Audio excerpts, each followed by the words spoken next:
The CEO of OpenAI, creator of ChatGPT, the thing that none of your nerdy friends can shut up about, was fired by the board. And then the employees of the company petitioned the board to not only reinstate him, but resign themselves. And they won. And they actually did it. It's a crazy story. However, the story behind it, what's going on, this kind of civil war that's going on in the artificial intelligence world is really what's interesting and very impactful to what's going on in the world. So it's kind of important that we keep current on it. Uh, it's my favorite day of the week, Tuesday, November 28th. It's time for Mike Reads the Journal. Let's do markets first. Today we're up pretty much even today. Over the last 5 days, we've been about even. The real story is that we are almost back to where we were last August. So at least on the S&P 500. Now, I've got my monthly note coming out this Thursday, so we're going to cover that much more in depth during that. So look for that if you're really looking for market news. What's going on with OpenAI? So it's about Sam Altman, and it's important to remember this is a different Sam than Sam Bankman-Fried, a different tech guy that's all in the news. This is the CEO and really one of the founding members of OpenAI that creates ChatGPT.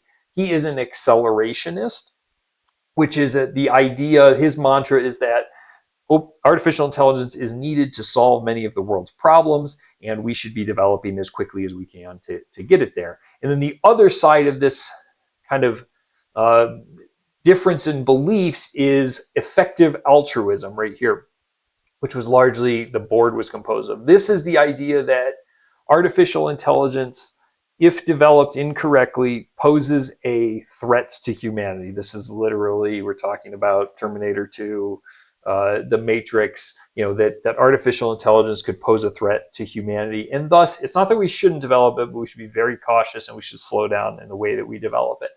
The board effectively fired Sam over this difference in beliefs. He was almost immediately hired by Microsoft, which is an interesting interaction here because Microsoft is very closely connected to OpenAI already.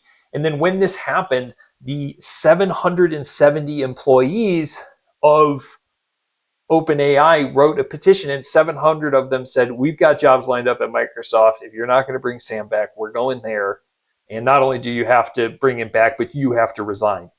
And they did. I mean, it's a crazy story, but this is really lining up as this difference in philosophies in an area that is super important. Because your nerdy friends that will not shut up about ChatGPT at parties, they are right. Artificial intelligence is going to change the world in a way, in my opinion, similar to no internet to internet, right? From 1990 to 2000, where the world went from, kind of pre-real internet that we all knew to the real, to what we understand now.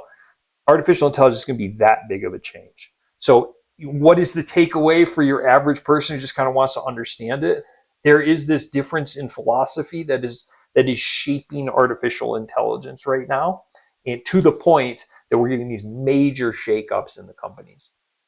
All right, second news article. We're only going to go two today because the last one was kind of long, is some good news about climate change.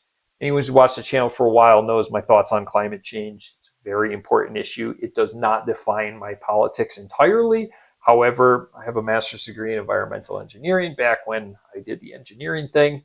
And but there is some really good news coming out here. I'm not going to say that the problem is over or anything along those lines, but look at this. These are some really interesting graphs. So this is projections of capacity, output capacity of electricity. Here's the 2010 solar capacity projections that we would be about here. We're actually here like 10 times. And here's the 2023 projection. So we are making a lot of progress. There's a ton of really great. This is the cost of energy storage per, effectively dollar per storage capacity. This is U.S. coal generation. What the big solid line is actual projection, right? Here's the 2007 projection. We're like 30% of what we were projected to be producing from coal. This little spike up here was probably the energy crisis we went through last year. Globalized level cost of electricity, just pretty much showing electricity is getting real cheap, all over the world. And this is super interesting. So this is the green line is the projected cost of electrical vehicles, and the gray is projected cost of internal combustion. Internal combustion is, we've been producing these for a long time. So they largely, the cost of making them is largely the materials, and thus the cost is not going to come down anytime in the near future. In fact, I would assume this is kind of not inflation adjusted, so that's why the line looks level. For an electrical vehicle, these are things that we are still developing, and the cost of producing them is coming down dramatically as we get more and more sophisticated around them. You can see in China, it's already there where electrical vehicles are the same price. India, very, very close. I just heard a news article on the radio that like 17% of India's new vehicle purchases are electric. A lot of that has to do with their pollution. Europe, very close as well. US is going to take a while. It really just comes down to internal combustion vehicles are pretty cheap in America. A lot of them are assembled here, and we're pretty good at making them. So it's going to take a little bit longer, but we're really talking about, kind of late next year. And there's, it's conceivable that by 2025 or something, when you go to a car dealership, the electrical vehicles will be cheaper than the internal combustion ones. So, I think this is good news. We are making progress. This is venture capital funding. What's my takeaway for this? Why is this important to the average person?